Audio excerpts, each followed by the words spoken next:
প্রত্যেকটা মানুষ অস্থির। এর মূল এবং প্রধান কারণ হলো এই কলব এবং অন্তরে যে জিনিসটাকে ঢুকানো দরকার ওটা না ঢুকাইয়া ভুলটারে ঢুকাইয়া বসে আছে, ইনস্টল করে নিছে দুনিয়াকে। দুনিয়া ছাড়া আর কিছু তার মাথায় নেই। একজন যুবক তিনি কোনো মেয়ের সাথে অবৈধ সম্পর্কে জড়িয়েছেন, হারাম সম্পর্কে জড়িয়েছেন, সেটা একটা বিষয়, কিন্তু সেই মেয়ে তার সাথে ধরুন মানে কথা রাখে নাই, সে আরেকজনের সাথে ভেগে গেছে বা অন্য কোথাও তার বিয়ে হয়েছে। এখন সে ডিপ্রেশনে ভোগে।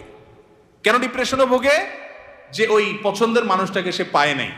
আলটিমেটলি এটা দুনিয়া, ঠিক না ভাই? ঠিক। আলটিমেটলি এটা কি?